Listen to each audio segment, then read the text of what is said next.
Bonjour, je m'appelle Peter Douglas, je suis le PDG d'IPAF. Bienvenue au webinaire d'IPAF qui est consacré à la durabilité environnementale dans le secteur de l'accès en hauteur. J'aimerais remercier notre sponsor exclusif pour ce webinaire, ZTR, dans le soutien de nos sponsors que nous ne pourrions pas organiser sans leur participation. J'ai le plaisir de vous informer que nous avons plus de 400 personnes inscrites à ce webinaire provenant de 39 pays du monde entier. Un grand merci à tous pour votre soutien. Alors, nous avons trois intervenants aujourd'hui qui vont chacun donner un aperçu de leur entreprise, de leur société et de ce qu'ils font dans le domaine. D'abord, nous allons accueillir Berenger Dudek, responsable de la qualité et de la santé et la sécurité chez Olot. Olot s'est engagé dès 2018 à ce que tous les nouveaux modèles soient hybrides ou électriques. Alors, il serait très intéressant de voir ce qui se passe dans ce domaine chez Olot. Ensuite, nous entendrons Andy Wright, PDG de Sunbelt Rentals UK. Je sais que c'est une société dans laquelle Andy fait un excellent travail du point de vue de la durabilité. Il serait intéressant d'avoir son point de vue et pas simplement en vue de l'accès au travail en hauteur. Et puis pour terminer, nous entendrons Barry Lindsay, directeur de l'ingénierie chez JLG pour la région EMEAR. Alors je sais qu'il a beaucoup travaillé dans le domaine, en lançant de nouveaux produits alimentés au lithium, même une nacelle à ciseaux hostless au cours des derniers mois. Donc, nous allons avec impatience entendre les derniers développements en cours chez JLG. Vous aurez l'occasion de poser des questions à nos invités. Veuillez saisir vos questions dans le panel questions-réponses qui est prévu à cet effet. Et si le temps le permet, nous les poserons à la fin de la réunion. Avant d'en venir à nos invités, je voudrais vous donner un peu de contexte sur le sujet pour lequel nous sommes réunis aujourd'hui, à savoir quel est le rôle d'IPAF dans le domaine au nom de tous les membres. Alors, du point de vue mondial, il y a bien sûr un consensus sur la nécessité d'agir au niveau du gouvernement. Ça a pris la forme de l'accord de Paris. Dans le monde entier, les pays ont transcrit dans leur législation nationale des mesures, par exemple au Royaume-Uni, où le gouvernement s'engage à faire baisser les émissions de gaz à effet de serre à zéro d'ici 2050. Alors, dans notre secteur, des mesures sont introduites qui touchent nos membres des zones à faible émission, à zéro émission, dans les villes d'Europe et maintenant du monde entier. Et nous voulons que tous les équipements mobiles d'accès en hauteur soient utilisés dans certaines villes. Nous avons donc dû agir et nous continuons à agir.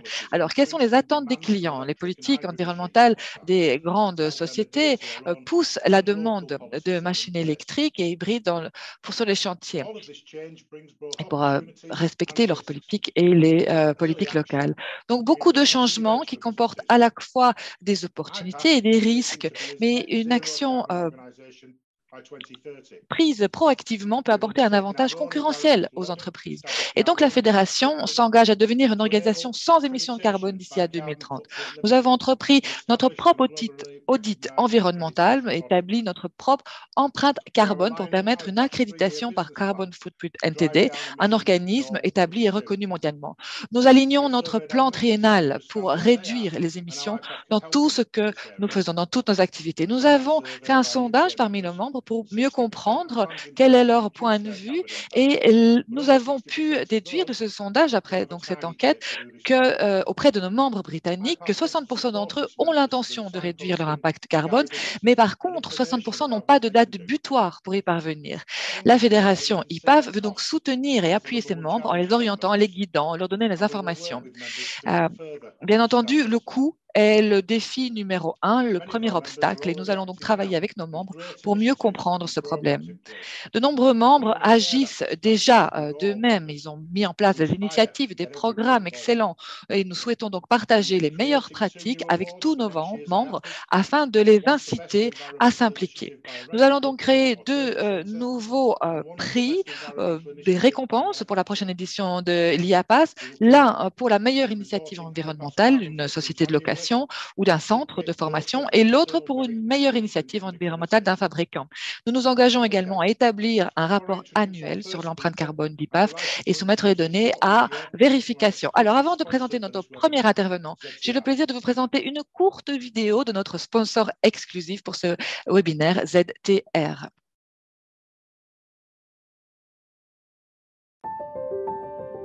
Innovation is in our DNA. It's our lifeblood. Our innovative DNA our culture. It helps to deliver features and capabilities that our customers don't even know yet that they need. At the core, we're a technology company. We understand the needs of the market from a technological perspective, and we're able to bring that to life in a way that brings real value to our customers. As you look a year ahead, 3 years ahead, 5 years ahead, the solutions will continue to evolve and look different as it relates to the customer's digital journey. We need people to be thinking about how they want to operate differently. So where they couldn't have thought of providing a remote diagnostic service, today they can. If a customer wants something personalized and customized, they want a little widget in a report that they can drag and drop over, guess what? ZTR can bring that solution to the table. Our skill is around how to utilize technology, adopt technology, innovate technology to help people just perform better in the business. Everything is so synergistic in everything that we're trying to do here at ZTR, and we're very proud. Today they want to sell technology. They're thinking that the difference is the technology.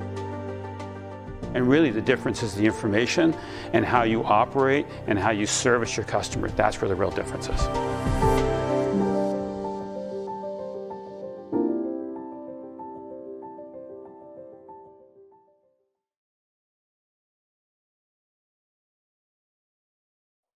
Thank you, ZTR.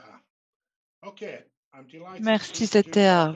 Et ce qui m'amène à vous présenter Berenger Dudek, directeur de la santé et de la sécurité de l'environnement chez Hollott Europe. 15 années d'expérience qu'il a accompli dans le domaine. Il va nous parler des nouvelles stratégies, la stratégie bleue de Hollott qui répond aux défis des clients en matière de réduction de l'empreinte carbone des machines et d'extension de l'utilisation de celles-ci dans les environnements contraignants. Dudek, Berenger, vous avez la parole.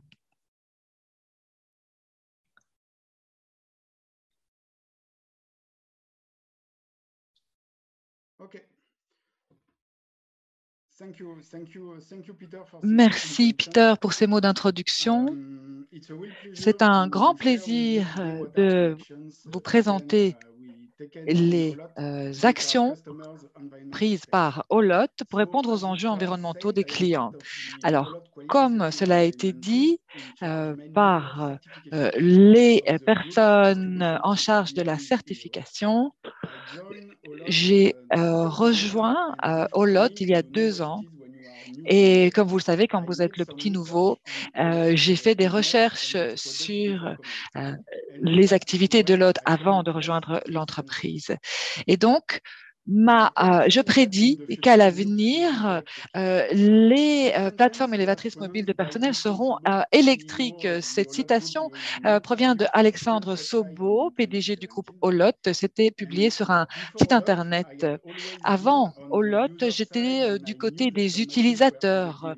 J'ai utilisé des engins électriques, surtout pour un usage à l'intérieur, mais il m'était difficile de comprendre comment parvenir à avoir des plateformes pour l'extérieur qui soient également électriques.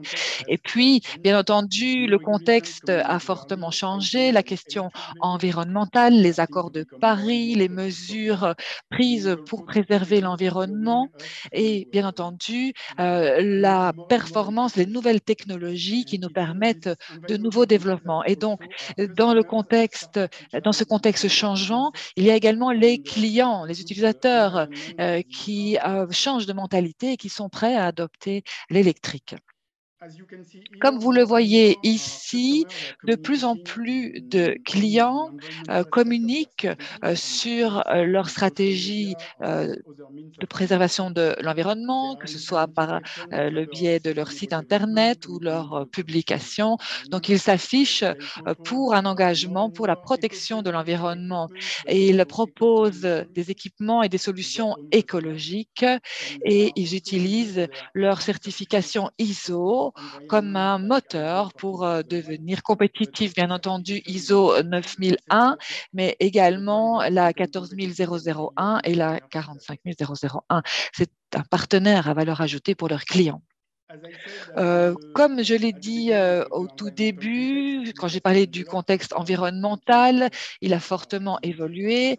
Il y a des initiatives mondiales, nationales, locales, à tous les niveaux donc, qui sont prises pour réduire les émissions. Et vous l'avez dit vous-même, les zones à faible émission qui sont établies dans un grand nombre de villes à présent. Le deuxième élément qui a changé dans ce contexte de l'environnement, ce sont les initiatives des sociétés qui sont prises pour améliorer et réduire leur empreinte carbone. Et troisièmement, l'étape 5, ce niveau 5, ces nouveaux défis des fabricants pour réduire l'impact et pour qu'ils se conforment aux nouvelles normes de réglementation concernant les moteurs diesel. Et donc, ce sont des technologies de pointe onéreuses qui sont à présent développées. Donc, vous voyez bien que les sociétés n'ont pas le choix, elles doivent prendre en compte ces différents points pour définir leur stratégie et Olot, bien évidemment, est à l'avant-plan dans ce domaine. Vous voyez sur cette diapo un extrait de notre modèle business. Oh, voilà. Donc, la stratégie est de devenir le fabricant de solutions qui crée l'expérience la plus sereine pour ses clients. Et donc, il faut donner une solution qui soit plus sûre, plus respectueuse de l'environnement et qui soit partenaire du client.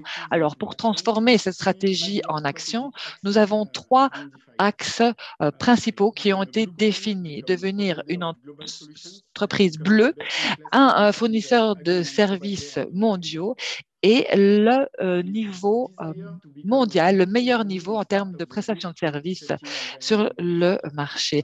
Donc, alors, l'entreprise bleue, qu'est-ce que c'est?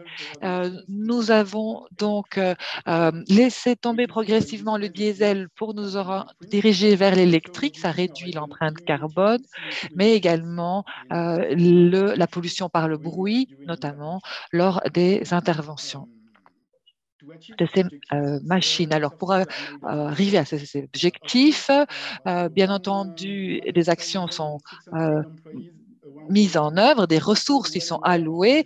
Il y a plus de 1600 employés qui travaillent dans 22 pays. Agissant tous dans cette direction. Nous voulons également, grâce aux certifications de normes, il y en a 4, les appliquer à tous nos sites d'ici à 2023, ces normes ISO, des nouveaux bâtiments, tout nouveau bâtiment, qu'il s'agisse d'une plateforme logistique ou bureau ou autre. Ces nouvelles constructions doivent être prévues avec l'environnement à l'esprit, donc respectueuse de l'environnement. Alors, je ne vais pas parcourir en détail toutes les actions prises pour remplir ces objectifs et je voulais simplement mettre l'accent sur 2 éléments de notre business model qui nous permettront d'arriver à cet objectif. Alors, le premier point, c'est l'innovation. Malgré ces grands changements et les contraintes budgétaires et la crise actuelle, ça nous pousse à faire des efforts, à geler des coûts à certains pourcentages.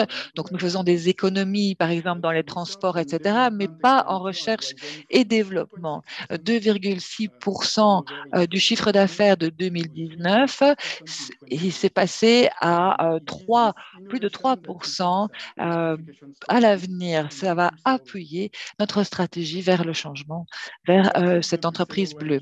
Alors, Pulseo, c'est une nouvelle architecture de propulsion électrique. Si chez Olot, vous voyez, nous avons 70% de notre gamme qui est déjà électrique. Il s'agit de petits engins, des élévateurs à ciseaux, des petites plateformes à ciseaux, etc. Environ 20% de notre gamme est équipée de moteurs diesel, principalement pour des activités de terrain extérieur. Et à présent, nous avons basculé un pourcentage vers la stratégie bleue et ça représente les équipements électriques, cette nouvelle architecture de propulsion électrique. Et nous poursuivons dans cette voie.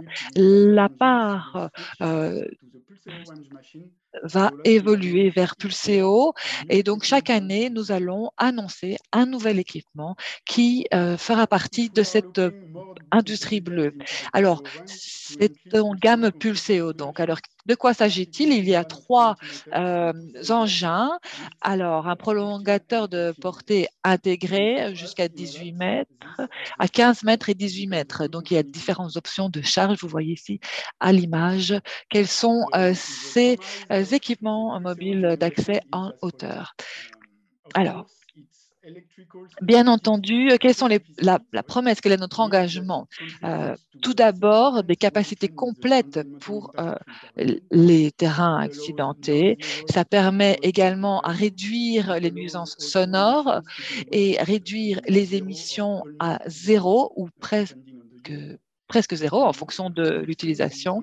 Et également, le fait de réduire l'impact sur l'environnement permet à nos clients de respecter leurs propres engagements transcrits dans leur politique environnementale. Donc, il y a bien entendu les politiques intérieures aux entreprises et puis les mesures nationales. Donc, ça leur permet de remplir ces engagements. Donc, vous voyez ici que ces engins peuvent travailler à l'extérieur, à l'intérieur. Elles peuvent travailler 3 jours sans recharge, donc une indépendance à temps plein. Et donc, vous voyez que notre souhait est de rendre ces engins les plus simples et les plus efficaces possibles pour nos clients. Alors, pour revenir à la diapositive précédente, où vous voyez le deuxième point de notre business model, en bas à droite, s'agissant du capital humain.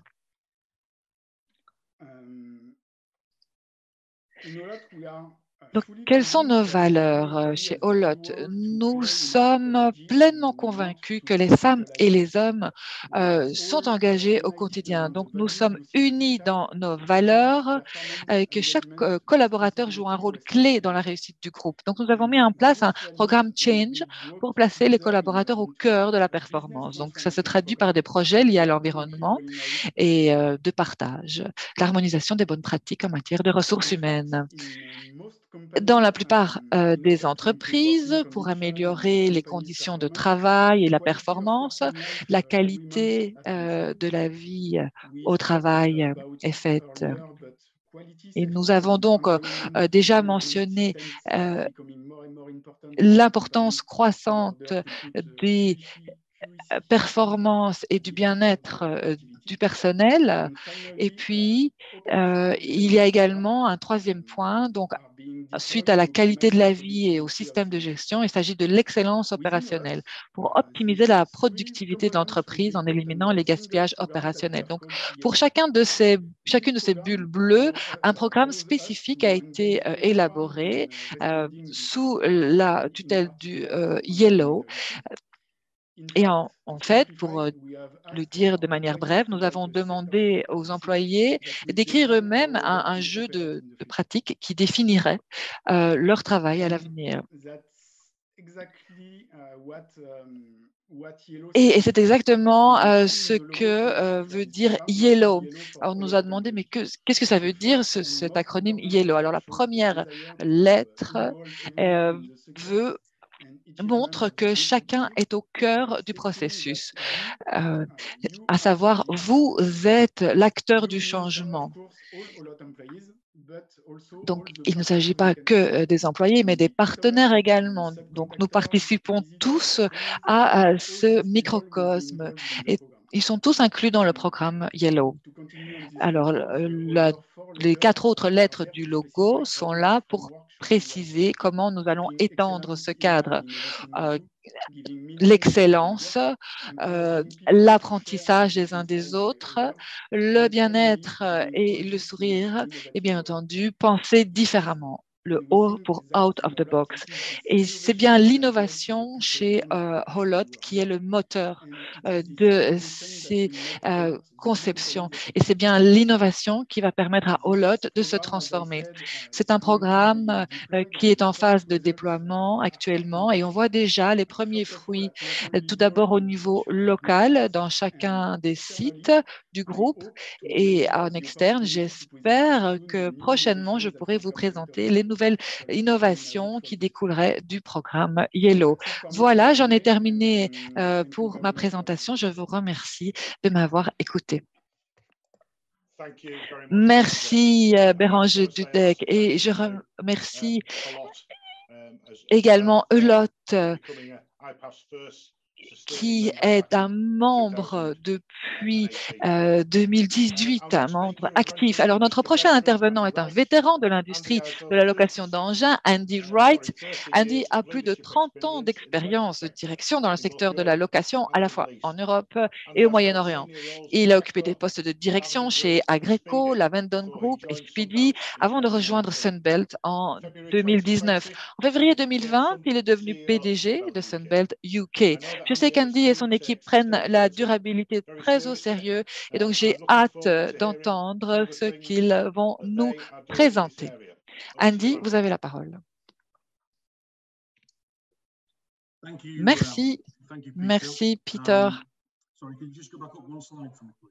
Alors, j'aimerais qu'on me présente la première diapo, si c'est possible.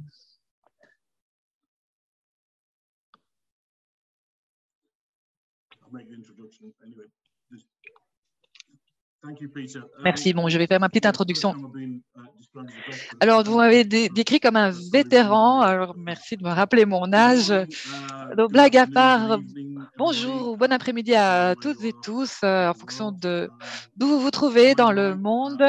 Je m'appelle Andy Wright. Je suis donc PDG de Sunbelt UK. C'est un grand plaisir pour moi d'être parmi vous, de vous présenter ce que nous faisons. Alors, il y a tellement de domaines dans lesquels nous agissons qu'il est très difficile de tout décrire aujourd'hui. Donc, nous travaillons dans la location des équipements mobiles d'accès en hauteur, notamment. Alors, je sais que vous le savez, c'est un sujet très important et qui est la priorité de toute équipe de direction, quel que soit le secteur de l'industrie. En tout cas, au Royaume-Uni, c'est vraiment la question principale, cette transition et ce respect de l'environnement. Alors, nous sommes le plus grand acteur de location d'équipements au Royaume-Uni. Je ne sais pas si vous avez déjà entendu parler de nous. Alors, dans les recettes 5 millions de livres sterling,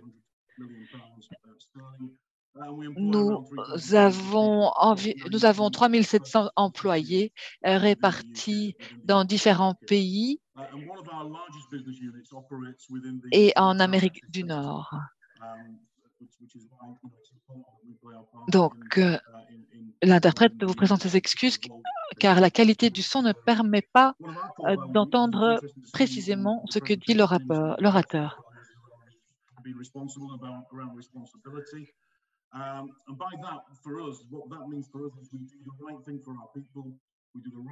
Notre objectif est d'agir au mieux pour nos consommateurs, pour nos employés, pour la communauté. C'est un concept. À nouveau, l'interprète vous présente toutes ses excuses. Il n'est pas possible d'interpréter dû à la mauvaise qualité du son.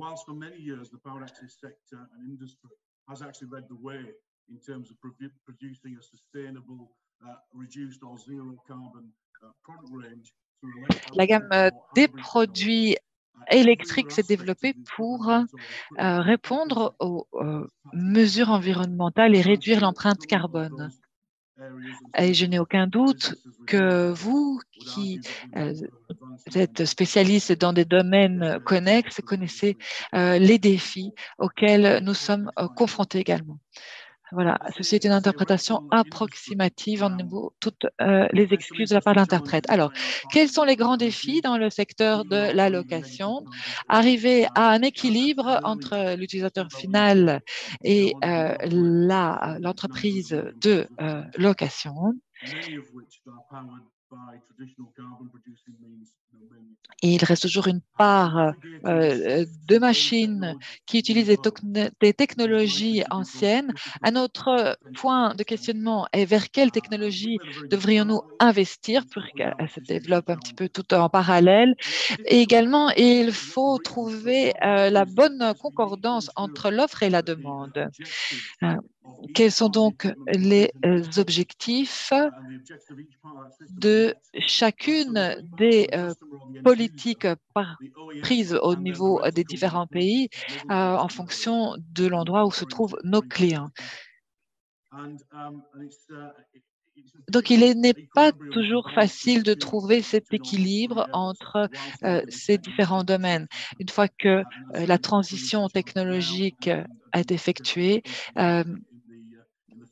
il sera peut-être plus simple à l'avenir, mais pour l'instant, c'est un grand flou. Alors,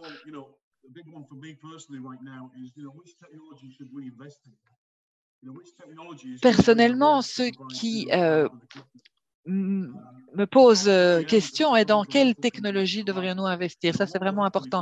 Alors, que faire si nous avons misé sur le mauvais cheval et que tout le monde s'oriente dans un autre type de technologie?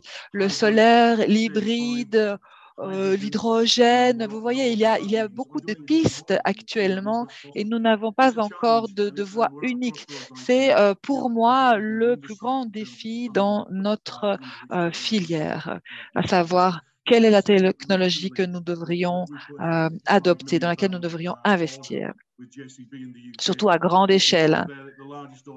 Donc, par exemple, nous avons fait une commande à grande échelle avant qu'il y ait un changement dans la législation, ce qui a fait que les technologies dans lesquelles nous avions misé n'étaient malheureusement pas la plus appropriée. Donc, l'idée, c'est d'avoir la meilleure valeur.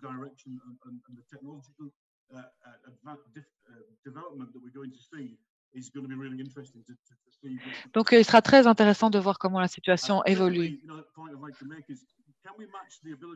Ce que j'aimerais, une question sur laquelle j'aimerais parler également, c'est comment trouvons-nous cet équilibre également entre l'offre et la demande? Ce que veulent les clients par rapport aux réserves que nous constituons. Notre rôle à l'industrie de faire ses choix. Donc, puisque nous sommes dans cette transition, dans ce virage technologique, nous ne savons pas encore comment produire ces technologies qui vont générer des revenus. Et donc, il est très important de faire les bons choix dans cette période de transition. Également, comment fournir toute la gamme des services de manière durable? Quelles seront les infrastructures opérationnelles, le soutien? Par exemple, calculer les capacités des batteries nécessaires pour faire fonctionner les engins. Donc, toutes des projections à ce stade qui ne sont pas facilement réalisables. Et lorsqu'on parle d'électricité, bien, y en a-t-il suffisamment? Et à quel coût pour réaliser ce virage technologique? Très récemment, j'ai entendu de la part d'une entreprise qui souhaitait livrer 150 véhicules électriques à Londres, mais les règlements ont changé. en termes de puissance électrique, c'était passé de 150 gigawatts à un chiffre plus élevé. Donc, ça a complètement bouleversé leur budget, leurs calculs, leur plan. Et voilà. Et c'était donc, ça a posé un problème de chargement de ces batteries, et un problème de compatibilité. Donc, il y a énormément de questions qui en découlent, parce que si l'on passe à l'électrique pour tout, pour l'éclairage public, pour tout ce qui est d'équipement public, plus les engins mobiles, comment à l'avenir assurer, garantir qu'il y ait suffisamment d'électricité pour alimenter tout cela? Donc, c'est cette disponibilité qui sera cruciale et qui va jouer un rôle considérable dans les choix stratégiques. Donc, tous ces éléments doivent être pris en compte pour le secteur de la location. Essayer de voir à long terme quelle sera la demande et comment arriver à cet équilibre.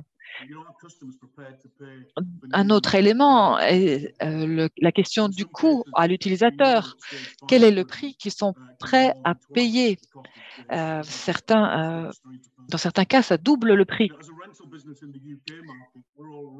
En tant que service de location au Royaume-Uni, nous sommes liés à différentes législations qui plafonnent les prix par rapport à une augmentation des coûts de technologie, etc.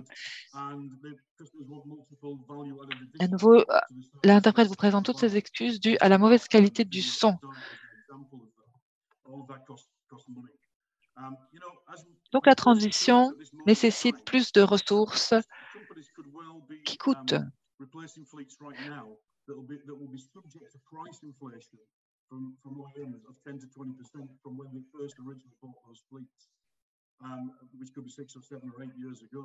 Par rapport à il y a 7 ou 8 ans, la part de la flotte électrique a déjà évolué, elle a progressé et parallèlement, le coût des locations également.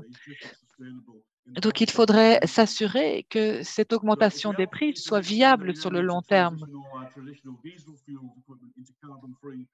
Alors, si l'on bascule du diesel à un système à faible émission ou émission zéro ou hybride,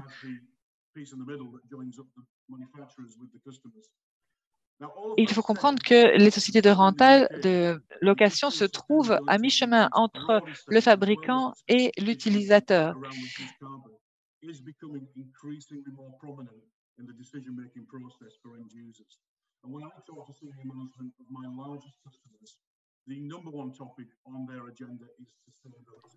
L'interprète vous présente toutes ses excuses. Il y a un écho extrêmement fort et nous ne pouvons pas entendre, malheureusement, discerner les propos de l'orateur.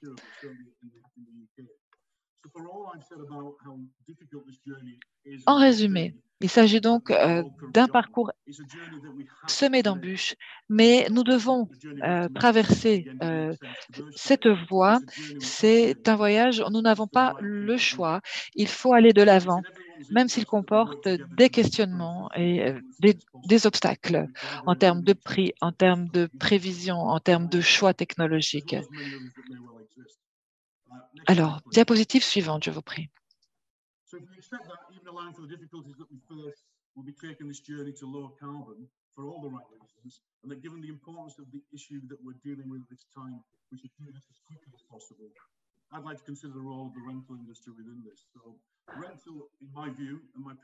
La location, selon moi, est un maillon essentiel dans la transition vers ce monde de demain, ce monde à moindre émission.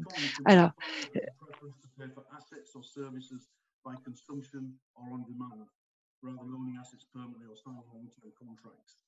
on voit un changement dans la tendance où les clients préfèrent de plus en plus louer que acheter le matériel. Et donc, l'industrie de la location s'intègre très bien dans cette transition de changement, vu notamment le coût des équipements qui utilisent des technologies de pointe. Alors, diapositive suivante. Alors, les avantages de cette augmentation des locations. Une étude de cas dans la réduction de l'empreinte carbone. C'est donc un exemple. Vous voyez un excavateur. C'est un mini-excavateur de 2,5 tonnes et qui s'utilise par exemple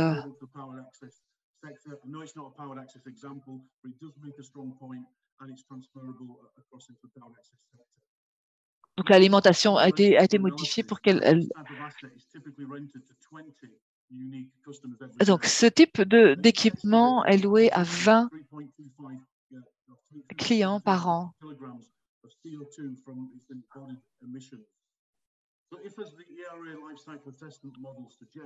Donc comme vous le voyez à l'écran,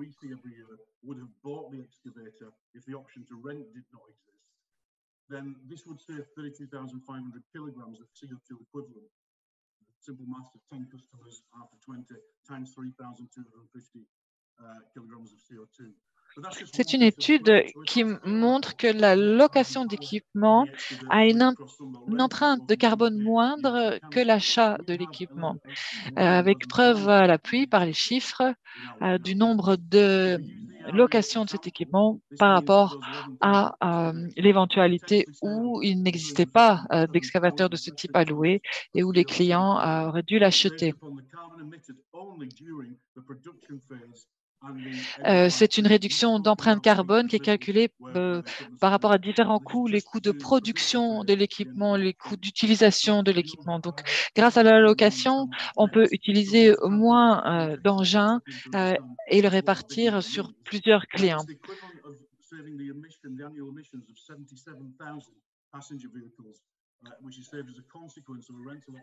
Et à nouveau, une comparaison par rapport à, voilà, vous avez 11 000 mini-excavateurs qui économisent l'équivalent de l'émission annuelle de 77 000 véhicules à passagers.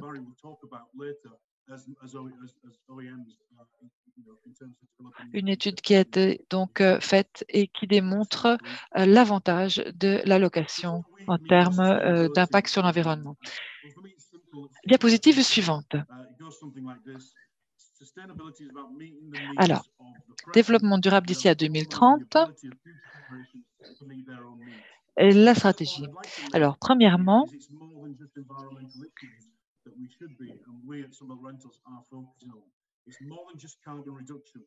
ce qui est prépondérant est de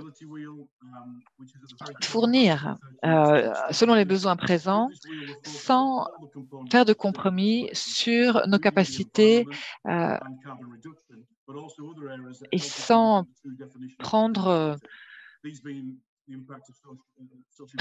priver les générations futures à assouvir leurs propres besoins. Vous avez dans ce schéma différentes catégories. L'environnement, alors pour parler de la gouvernance,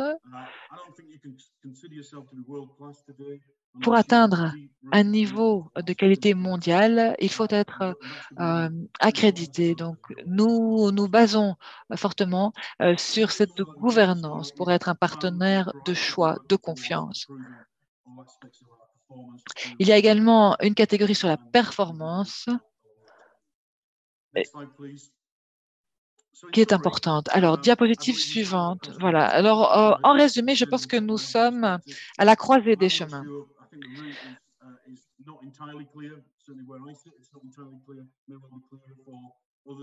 On ne peut pas dire avec certitude dans quelle direction se dirigera le marché de la location, puisqu'il y a tant d'inconnus à ce jour.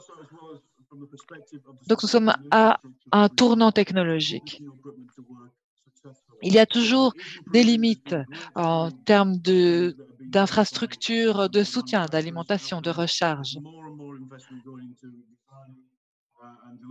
sustainable carbon reduction across the equipment rental space, and OEMs are supporting this imperative. La filière de la location investit de plus en plus dans les technologies durables,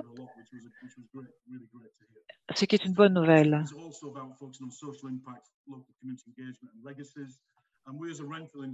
Mentionne également l'impact social et le fait de pouvoir accomplir les tâches, les interventions avec ces engins en ayant des émissions faibles.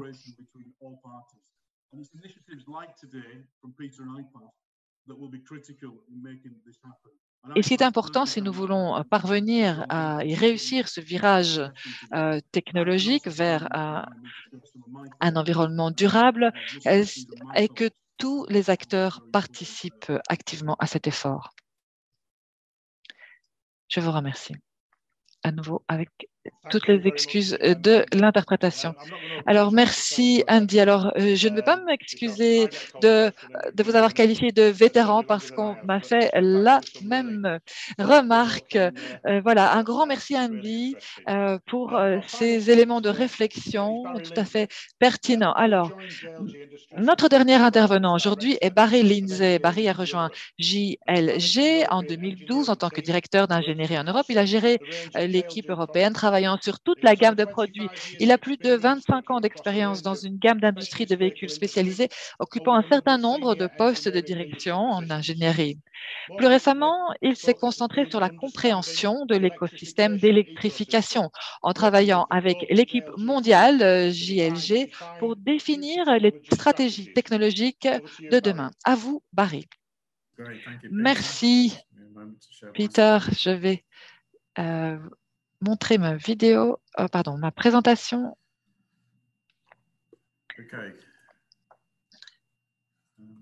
La voici. Bonjour à toutes et tous, je m'appelle Barry Lindsay, je suis directeur de l'ingénierie chez JLG dans la région MER. Aujourd'hui, j'aimerais vous parler de la durabilité, de ce que ça signifie pour l'électrification des équipements d'accès en hauteur. Je vais peut-être redire ce qui a déjà été dit, mais j'espère apporter une autre perspective sur des sujets déjà abordés. Alors, la durabilité, qu'est-ce que c'est? Donc, chez JLG, on se concentre sur le fait de responsabiliser nos collaborateurs, développer de nouveaux produits, construire des communautés et exploiter de manière durable. Alors, on a déjà dit aujourd'hui, nous nous concentrons sur le développement de produits innovants qui contribueront à la lutte contre le changement climatique. Nous formons également le personnel en proposant, en allouant des ressources à nos activités qui sont conçues pour construire les communautés locales. Alors, je vais aujourd'hui me concentrer sur le développement durable et quels sont les moteurs et quels sont les impacts sur notre industrie. Donc, malheureusement, l'image des villes polluées est trop courante. La pollution de nos villes par les combustibles fossiles est prépondérante. Et donc, malheureusement, je ne suis pas un scientifique du climat, mais les preuves sont là. Et c'est en tant qu'entreprise, nous devons agir ensemble pour inverser les effets. Alors, le monde passe aux énergies renouvelables, les produits doivent devenir plus durables, améliorer l'air de qualité sur les chantiers et la réduction des émissions de CO2. Ça, c'est notre contribution. Et nos machines ne peuvent pas émettre d'émissions, elles doivent être construites à partir de ressources durables. Donc, tout le monde a un rôle à jouer. Alors, quels sont les moteurs du changement? Nous portons tous une responsabilité. Les pressions exercées sur l'industrie pour qu'elle change, elles proviennent d'individus, les boycotts, les manifestations. Mais il faut également ne pas oublier la législation et les directives régionales et nationales qui font pression sur les grandes industries, telles que le secteur de la construction, pour qu'elles jouent leur rôle dans la réduction des émissions de gaz à effet de serre et de particules. Alors, il est étonnant de voir le nombre de changements. Il y a plus de un grand nombre de lois qui sont inscrites dans les différents codes. Et donc, il y a bien entendu l'accord de Paris. Je voulais parler d'un accord 2016 qui alors voilà, c'est l'accord de Paris sur le climat. Et donc, les pays de l'Union européenne se sont engagés au pacte vert qui engage l'Europe à être à zéro émission d'ici 2050. Il nous faut donc que nous vous accompagnions avec des engins, des machines à zéro émission. Les facteurs clés du changement peuvent être résumés comme suit. Le mécontentement croissant de la population urbaine et les changements climatiques dus aux gaz à effet de serre. Alors, en termes de comportement des clients, comment ce comportement varie-t-il dans le monde? L'adoption de la technologie d'électrification et l'engagement en faveur de l'absence d'émissions varient selon les pays. Il existe même des différences dans la région européenne. Les régions qui prennent l'initiative sont à l'avant-garde.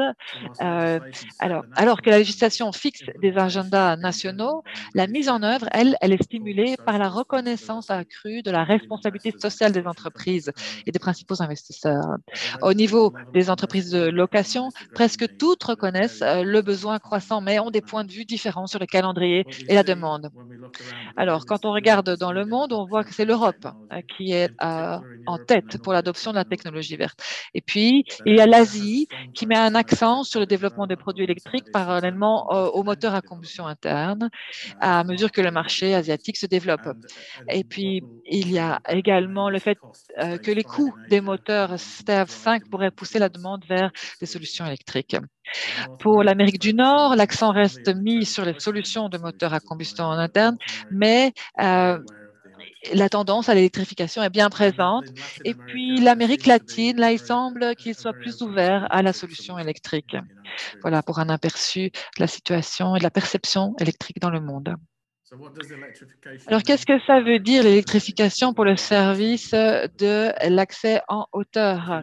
Eh bien, si nous examinons cette version simplifiée de notre écosystème, nous constatons qu'il y a un certain nombre d'acteurs différents qui doivent adopter la technologie dans leurs activités et leurs processus.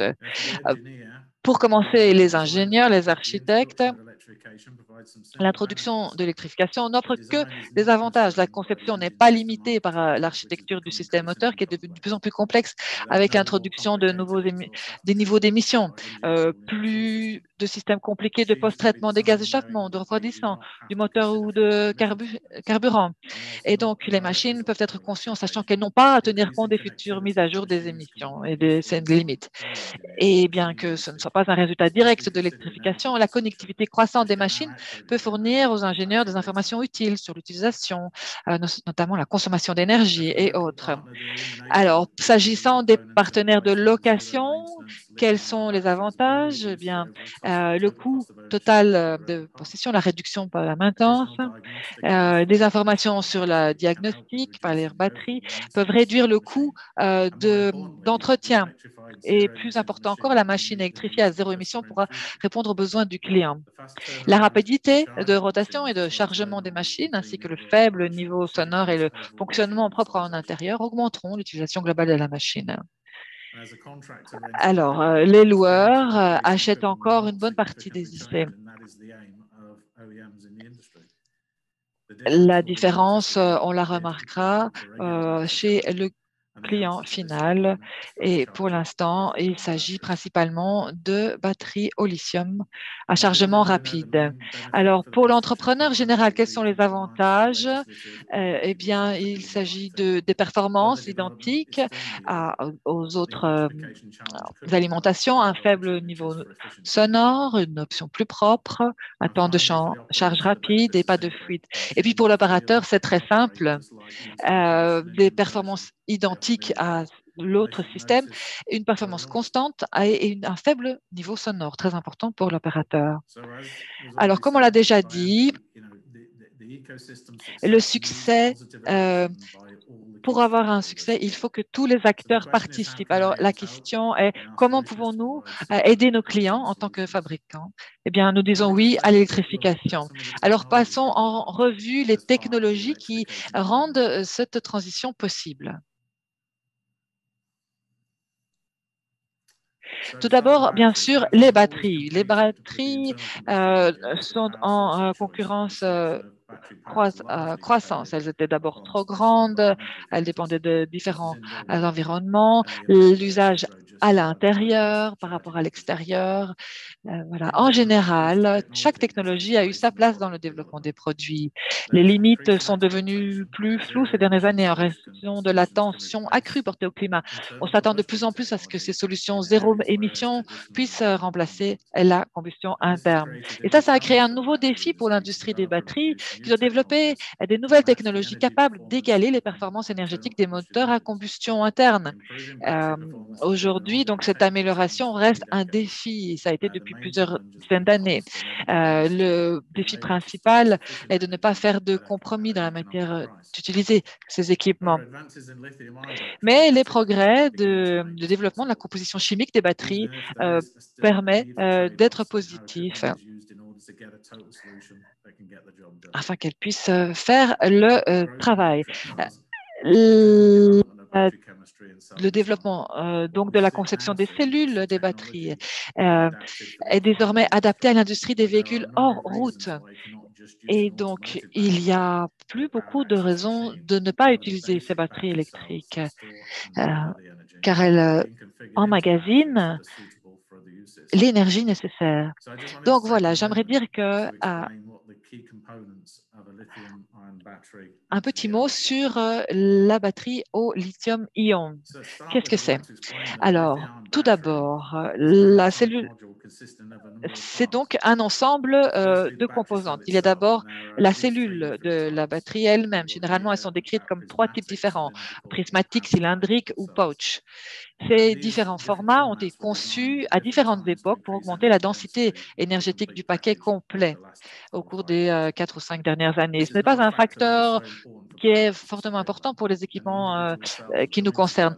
Ces cellules individuelles sont assemblées dans diverses configurations pour créer des modules de batterie de différentes tensions et capacités.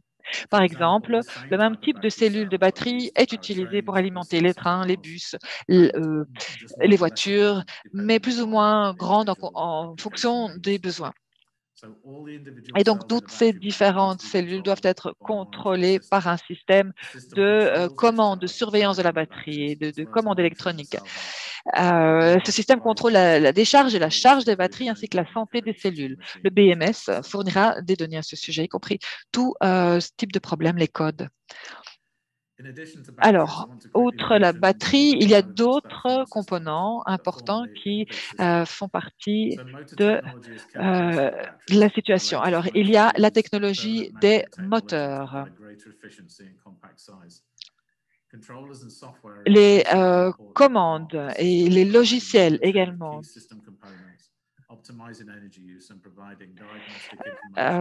qui donnent un diagnostic, des contrôleurs et connectivité. Aujourd'hui, un élévateur à Paris, hydraulique, électrique, va remplacer tous les vérins hydrauliques.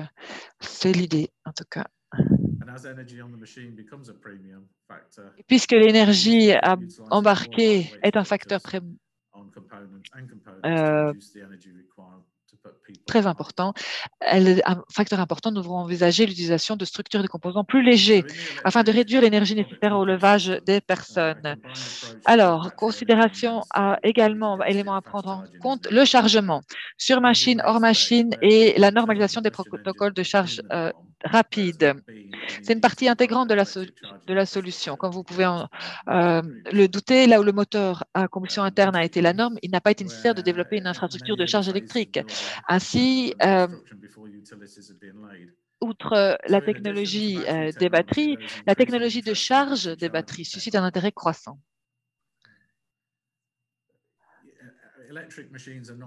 Les engins de construction électrique ne sont pas nouveaux, mais la clé, c'est le chargement des batteries, l'alimentation. Et il faudrait que ce soit disponible sur le site, 110 volts ou 220 volts, courant alternatif. La plupart de ces chargeurs sur machine sont monophasés. Ils sont vraiment inadaptés à la charge rapide, surtout lorsque la taille des batteries augmente. Et donc, une solution serait une alimentation triphasée de 415 volts qui réduirait considérablement le temps de charge, mais qui nécessite un chargeur triphasé supplémentaire sur la machine. Les systèmes de charge automobiles peuvent également offrir une charge directe en courant continu depuis le point de charge. Ce type de charge plus rapide, et ça nécessitera, c'est plus rapide, mais il faudra des investissements supplémentaires dans une infrastructure de charge normalisée sur site. Et donc, pour résumer, l'industrie devra collaborer à la mise en place d'une nouvelle infrastructure de charge sur les chantiers pour exploiter pleinement les avantages de la technologie moderne des batteries. Alors, on m'a demandé plusieurs fois comment prendre une décision sur les charges avec la gamme extrêmement variée des équipements. Alors, quand on regarde les différents équipements, les nacelles élévatrices, les nacelles à flèche électrique, les moteurs diesel restent très importants. Il y a aussi des nacelles à ciseaux, chariots télescopiques. Mais bon, comment choisir la bonne source d'énergie pour aujourd'hui et pour demain? Les machines Abrams. Donc, à moyen terme, avec l'augmentation de la disponibilité et la réduction des coûts des batteries Li-ion, on s'attend à avoir davantage de lancements et de mises à jour de produits utilisant cette technologie, bien que les plus grandes nacelles puissent encore rester hors de portée de la technologie des batteries. À plus long terme, il est probable que les batteries Li-ion remplaceront de plus en plus les batteries FLA et AGM dans tous les domaines. Il existe également des développements en cours dans la technologie des piles à combustible qui pourraient fournir d'autres options pour l'alimentation des machines. Alors, pour terminer, voici cette dernière diapositive. Donc, vous voyez donc le voyage vers l'électrification est un voyage complexe et le succès dépendra de l'engagement et de l'adoption dans l'ensemble de l'écosystème. Les questions clés tournent autour du développement de nouveaux partenariats pour créer des opportunités et créer de la valeur. Les changements dans les pratiques de travail et l'infrastructure de chargement sont essentiels pour utiliser le potentiel de la technologie et toutes les personnes impliquées doivent s'aligner sur l'objectif et la valeur de l'électrification. Je vous remercie de votre attention. Un grand merci, Barry, pour cette excellente présentation. Alors, nous avons encore le temps de quelques questions. Mais si vous permettez, je vais commencer par poser une question moi-même. Alors, premièrement,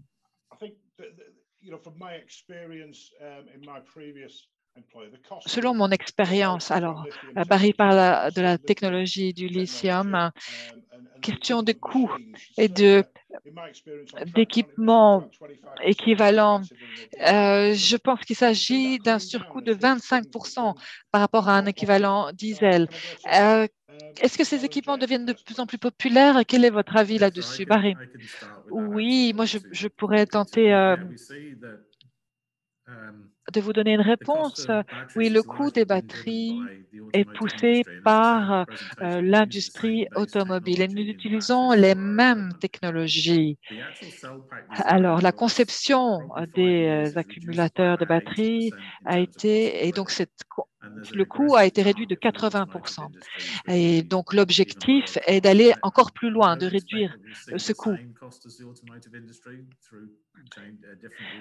Bon, il y a une certaine variabilité dans les utilisations, les différents types de produits, mais nous avons vu déjà ces dernières années que le coût a réduit et nous pensons qu'il va s'aligner au stage 5, step 5, excusez-moi. Donc, bien entendu, pour y parvenir, nous devons coopérer avec l'industrie automobile. Mais pour répondre à votre question, oui, le prix se réduit et il a déjà chuté drastiquement ces dernières années, mais cette tendance se poursuit. Béranger, vous voulez ajouter quelque chose? Non? Non?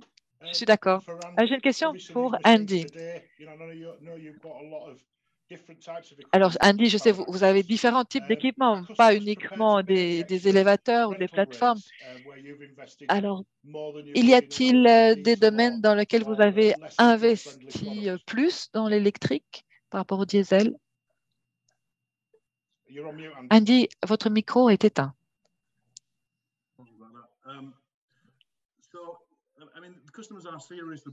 Les clients demandent de plus en plus d'électrique. Il y a des clients qui sont prêts à payer plus. Et je pense que c'est important, ce serait que le secteur applique une certaine discipline de prix, parce que si vous êtes le seul à avoir des coûts plus élevés, c'est à votre détriment. Donc, oui, mais je suis d'accord avec vous, les clients demandent de plus en plus et certains vont y mettre de leur poche, surtout au niveau 1, où la responsabilité environnementale est une valeur importante. Et puis, les avantages sont bien plus larges. Il y a également des économies de coûts qui peuvent être effectuées lorsqu'on utilise l'électrique. Merci, Andy. Alors, sur une question parallèle, est-ce que la stratégie de durabilité, ça signifie augmenter les prix? Non, pas nécessairement, parce qu'on peut arriver à un objectif de différentes manières.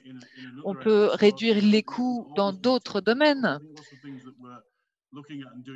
Nous réfléchissons actuellement, d'ailleurs, à l'électrification de notre réseau de dépôts. Donc, le coût initial, il y a un investissement, bien sûr, en capital qui va augmenter, mais l'entretien et le fonctionnement sera moins onéreux. Donc, sur le long terme, nous pourrons ne pas augmenter les coûts. Oui. Effectivement, et il faudrait que la filière applique une discipline de prix pour nos consommateurs. Merci. Béranger?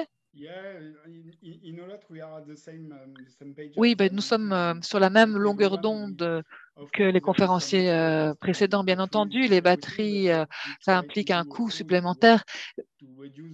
Mais ce que nous faisons, c'est couper dans les autres dépenses et faire preuve être innovant pour réduire le coût total des machines.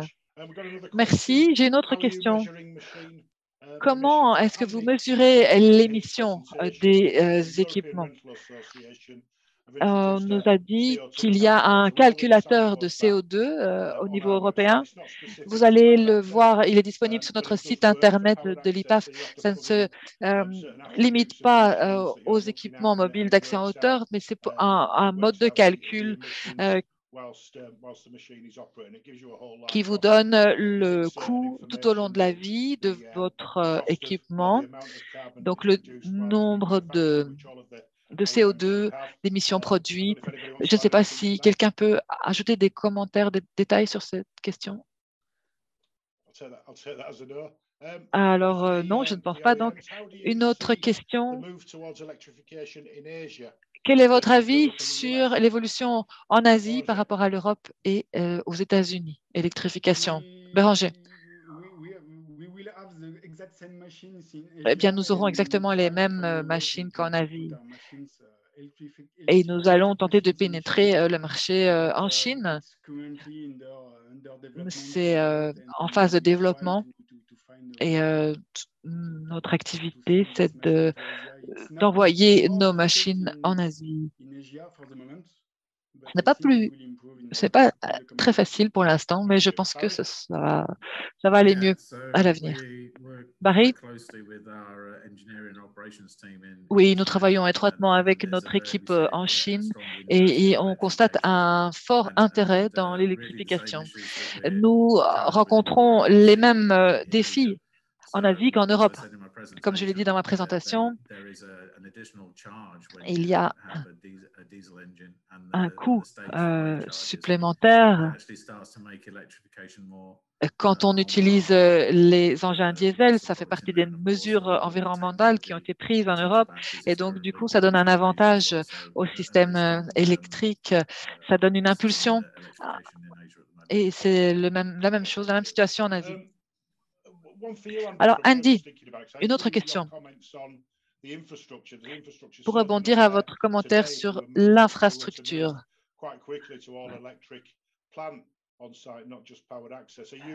de la difficulté, si on devait aujourd'hui basculer du tout au tout à l'électrique, qu'en est-il du soutien de l'infrastructure sur le chantier, sur le site?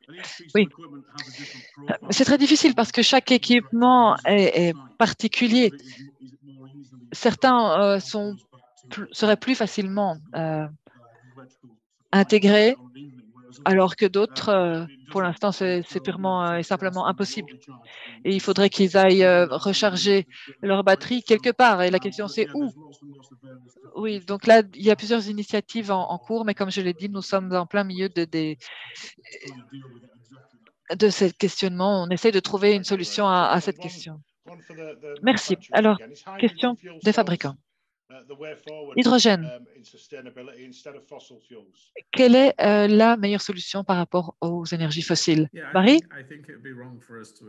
Je pense qu'on ne devrait pas ignorer l'hydrogène en tant qu'alternative, qu'il s'agisse d'un combustible ou d'une autre application sur la machine. Pour les grands appareils, ceux qui ne se déplacent pas, il serait difficile de les recharger pendant la nuit. Et donc là, on pourrait éventuellement penser à l'hydrogène. Peut-être pas directement sur la machine, mais d'avoir un équipement de charge disponible sur 6. Béranger, même question. Oui, nous recherchons également, effectuons des recherches sur l'hydrogène. Nous avons mis en place une équipe dédiée à ce problème. C'est difficile à l'heure actuelle parce qu'il n'y a pas beaucoup d'exemples, de beaucoup d'endroits où l'hydrogène pourrait être appliqué. Ce n'est pas encore très clair où on pourrait l'intégrer. Voilà, c'est la raison pour laquelle on a mis sur pied une équipe d'investigation. Alors, une dernière question de ma part pour vous tous. Alors, nous avons écouté avec grand intérêt la stratégie bleue et le volume d'engins qui passent à l'électrique. Alors, quelle est l'échéance? Quel est votre calendrier pour avoir toute votre flotte en électrique? Alors, la stratégie, comme je l'ai dit, une machine par an. Nous allons annoncer un équipement par an. Et alors, la première annonce en 2025 et puis 2-3 ans plus tard, je dirais d'ici 2028 qu'on aura basculé la plupart de notre flotte sur l'électrique. Paris, même question. Quel est votre calendrier? Eh bien, notre priorité, c'est de donner le plus grand choix à nos clients, leur donner ce qu'ils demandent. Il y a bien sûr les véhicules tout et à l'électrique, ce n'est pas possible pour certains équipements. On a mentionné l'hydraulique. Alors, s'agissant des émissions nulles, je pense qu'au cours des 5 prochaines années, nous allons étendre notre gamme de produits disponibles dans cette catégorie. Et je ne pense pas qu'il s'agisse de 10 ans, plutôt 5. Alors, pour ce qui est de la part du marché qu'elle prendrait, là, ça reste une question ouverte. Mais la demande, elle existe de la part des clients. Alors, est-ce que vous pensez qu'une flotte électrique sera disponible prochainement, Andy?